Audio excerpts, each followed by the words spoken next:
राधे राधे दोस्तों, दशा माता की पूजा हम घर पर कैसे करें, क्योंकि यह पूजा पीपल के पेड़ के नीचे की जाती है।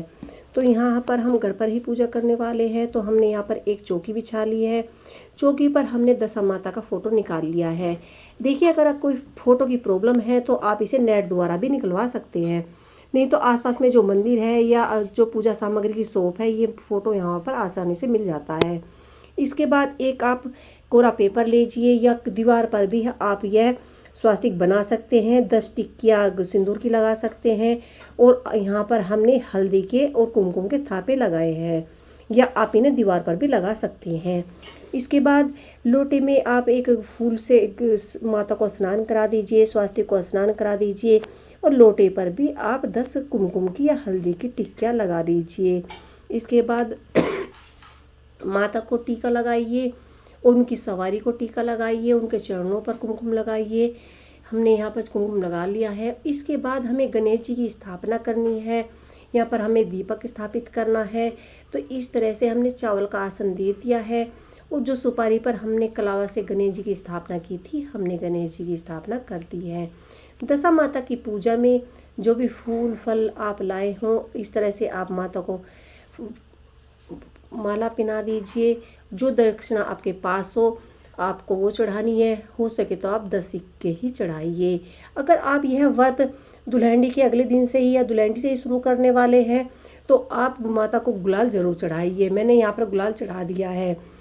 यहाँ पर मैंने बहुत सारे गहने बनाए हैं, क्योंकि माता के आटे के गहने बनाए जाते हैं और ये बहुत ही शुभ माने जाते हैं। यह गहने लक्ष्मी माता की पूजा में भी बनाए जाते हैं, क्योंकि दशा माता लक्ष्मी माता का ही रूप माना जाता है। इसके बाद पीपल के नीचे हम ये पूजा नहीं कर रहे हैं, ये पूजा हम घर पर ही कर रहे हैं।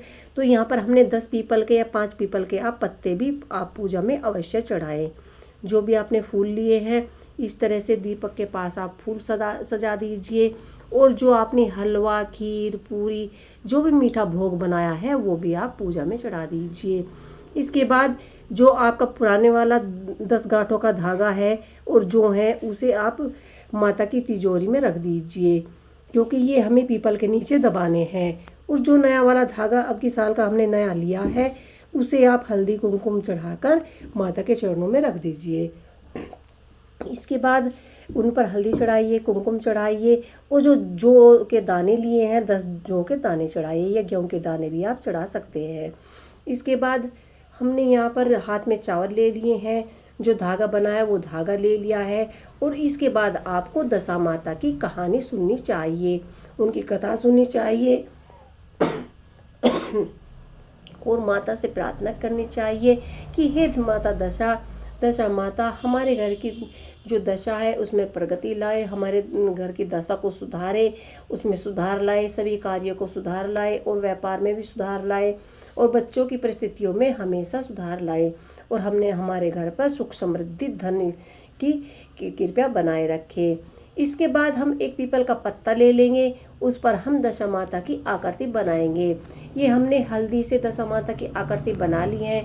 आप चाहे तो 5 पत्तों पर या 10 पत्तों पर माता की आकृति बना सकते हैं, और पूजा में इस पे थोड़ी सी हल्दी कुमकुम चढ़ाकर स्थापित कर सकते हैं।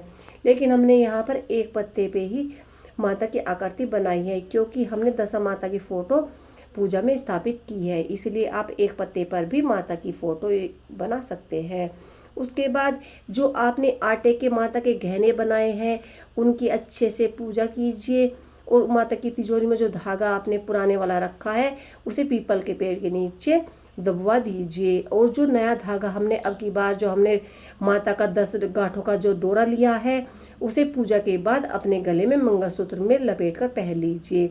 अगर आप ज़्यादा दिन इसको नहीं पहनना चाहते हैं तो कम से कम आपको ये 1 दिन पहनना है।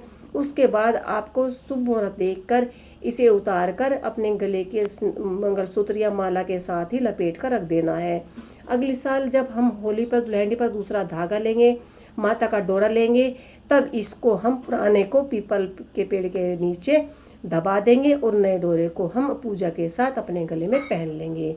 तो इस तरह से आपको माता के आटे के गहने बनाने हैं और पूजा करनी है। इस वीडियो में इतना ही। जय